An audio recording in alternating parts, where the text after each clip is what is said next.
Again, all stock. I love driving these kind of boat style suspension. You can see this thing just swing. Oh boy. Ooh.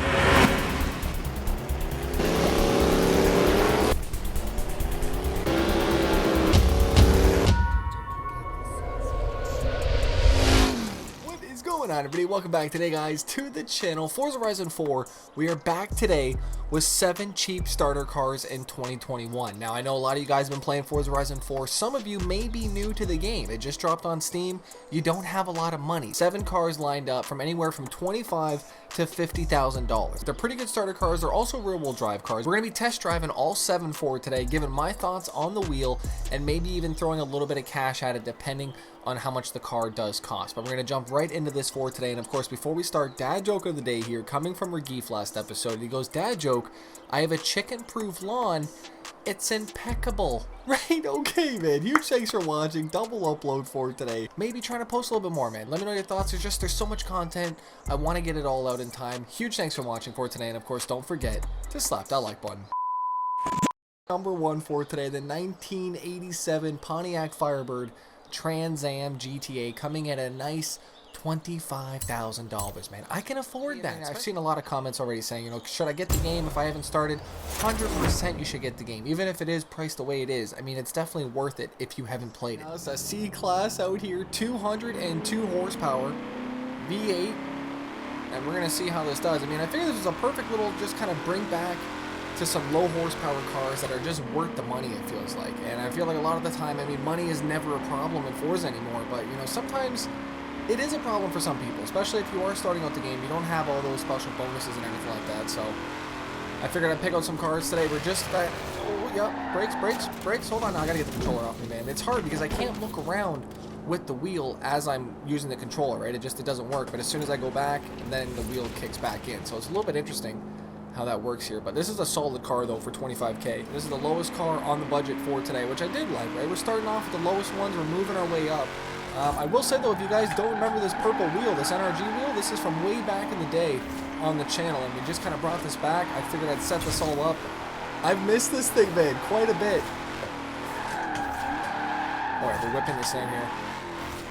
I do feel the only downside to this car, realistically, is the fact that it is a little bit heavier. I think it's about 3,500 pounds or so, which does make it not as fast, but the fact that we have a little bit more horsepower, it does feel like it does turn quite nicely. And for a C-Class car, I miss racing these lower horsepower cars. If you mix this in with some sim steering, you never know what you're going to get on this thing. That'd be kind of cool. Alright, car number 1. I like it. Success here. We're not wearing gloves today, right? I know you may be wondering, Slap, where's your gloves at, right? You don't want to hurt your hands, right? Well, we don't need them today, man. I got this wheel again. I love this purple wheel. It's like a fiberglass, I guess. I don't know what well, not a fiberglass, that would hurt, but it's kind of like a plastic, I guess, really, no? Because it's off eBay. It's nothing real, I don't think. It's not real NRG. Maybe it is. Who knows? All right, car number 1. Great success, I feel like, right? That was actually not bad. Now, car number 2, though, I found this thing for 25 grand as well. It's a D-Class 100, 46 horsepower, right? But I figured, before we go out and look stupid out here, let me just throw a little bit of money at it. Do the engine swap at 12 grand. And basically, after this, we're going to go ahead and install this. Still D-Class, mind you, but 308 horsepower. And we've only spent $38,800 on this. I think that's definitely very, very budgetable. I think that's definitely a great starting out car. Right now, the great thing about this Opal is that it is super light, though. That's the great, and it kind of reminds me of a squished Nova Chevelle muscle car almost, right? It's weird. Oh yeah, it's a lot. Bang for your buck, though. I think it's pretty big, and we're only D-Class, remember. Mind you, we don't have the best tires. We should have maybe threw on some gears. That's kind of hit me now. We sound like a bug, man. It just sounds like a mosquito coming down the road, no? We're steering this boat. Oh, yeah.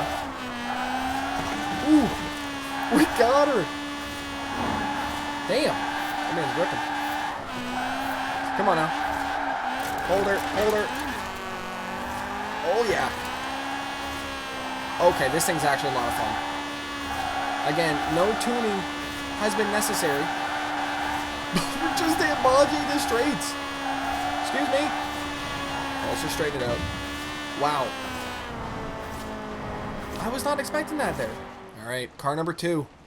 Big fan. Car number 3 for today. We got the Holden Commodore out here.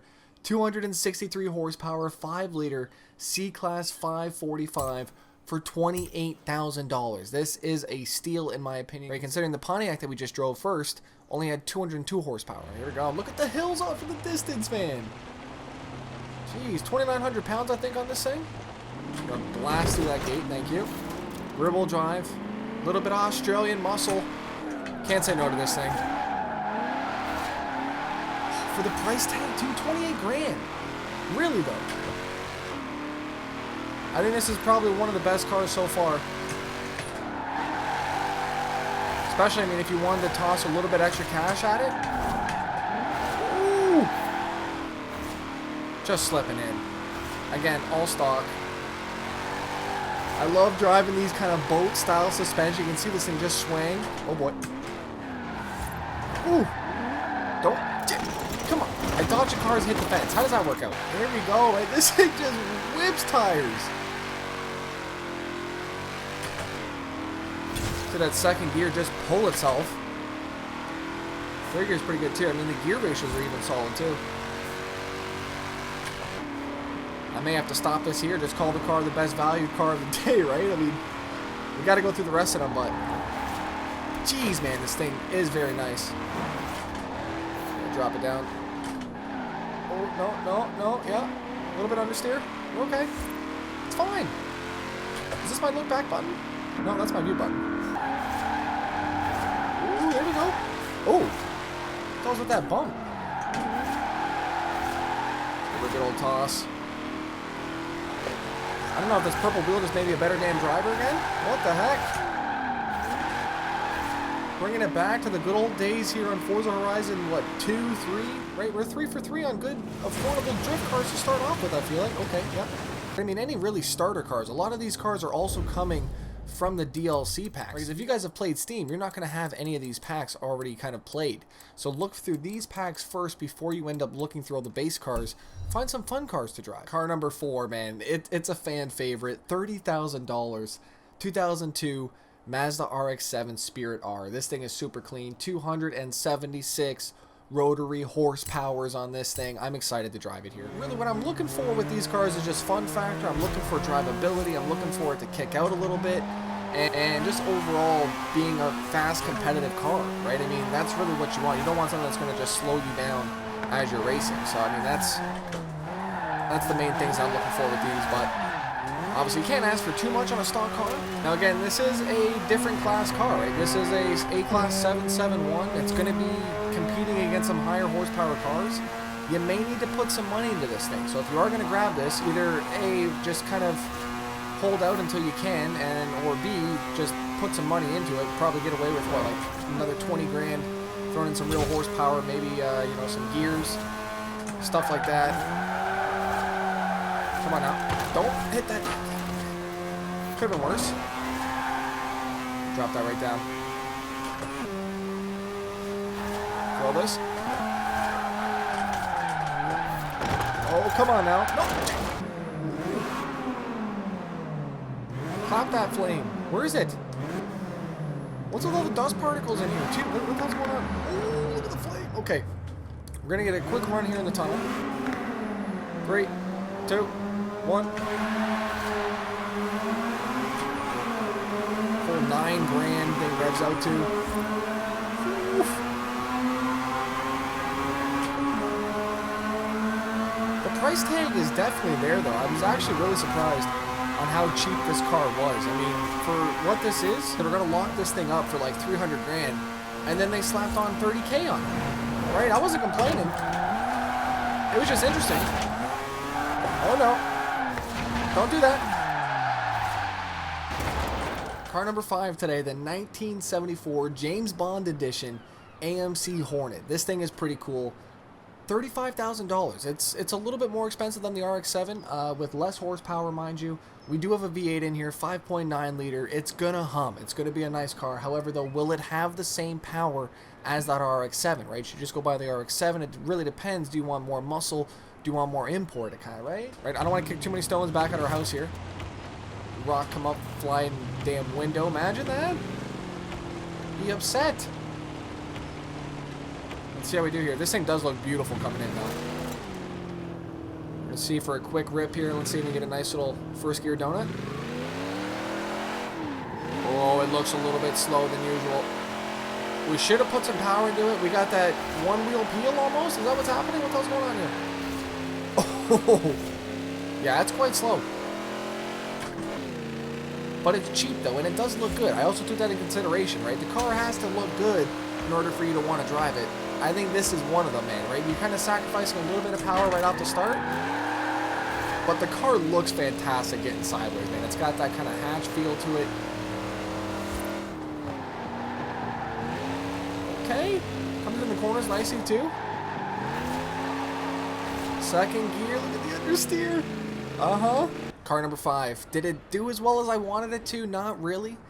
We still have room, though. We got 2 more cars left. Car number 6 today, man. This thing I've been really looking forward to. This is the 2018 Exomotive Exoset Off-Road. This thing's pretty wild. This is a 2-liter, 252 horsepower setup. Rear-wheel drive, mind you. A-Class 729. Now, this is more of an off-road vehicle, so this is pretty good if you're, trying to get a bunch of things done. But I'm going to see how this is going to do on the road as well, too, to see how this does. Now, this is also going to max out that $50,000 budget. Look at the wheel that we have on there. That's the driven wheel. I have that wheel. We're going to have to throw that on very soon. Okay. So, again, this is going to max out our budget, but I'm hoping this is going to kind of be a little bit fun at the same time and get the job done on and off-road, which is the biggest thing. It's nice to have a car that'll kind of do it all at the same time. Well, I'm liking the pole. I don't think I've actually driven this for quite a bit as well, too. Go to the right, maybe? Those big tires just gripping. Go to the left. Oh, my. Really? Okay, what is this, Harry Potter? It peels this thing. This is second gear also. We're ripping it. Coming out the roundabout. Oh, why? Right, for 50 grand, this is maxing the budget out.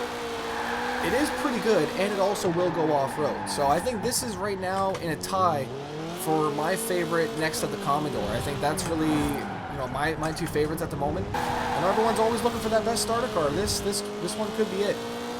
For 50 grand, you're paying a little bit more, but you're going to kind of guarantee every possible kind of junction that you're going to face in Forza Horizon 4, whether it be the off-road racing, the sprint racing, and I'm going to be honest with you, there is a lot of off-road racing in this game, right? So I'm going to be honest, it's going to be hard to top the Exomotive. That thing just all around was a better car than everything that we've driven today. However, it was more expensive. I mean, mind you, if I would have done a build maxing to 50K on everything, would it have been the same route? I mean, that's totally different. Now, there's one car left, man. Car number 5 today to see the best starter car of 2021. And I got to be honest, this may end up topping it. This may be the best car here out of the list. This is another $50,000 car here. It's a 1968 Ford Mustang GT 2+2 fastback. This thing is beautiful. Probably one of the favorites on the list in terms of looks. It tops the Hornet for sure. We're actually getting 325 horsepower, 427 foot-pounds of torque, and it's a C-Class 505, man. How can you not want a Mustang fastback, right? How could you not want one of these? It's gorgeous.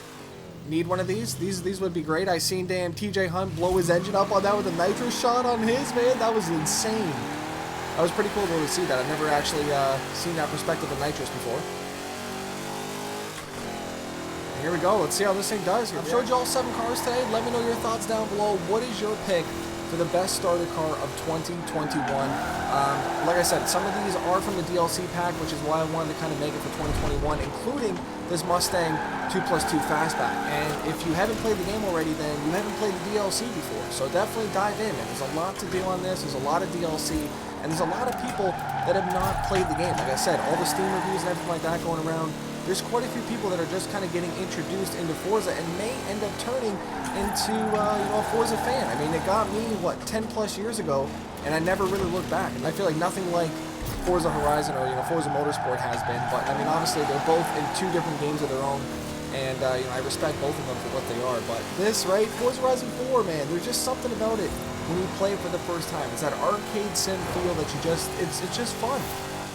It's a fun game, man. Let me know your thoughts down below if you picked it up, if you're playing it for the first time in 2021. Right now, if the list was helpful for you guys, let me know in the comment section down below. Leave your list down there, and I'll see you guys back here for tomorrow's episodes on the channel, man.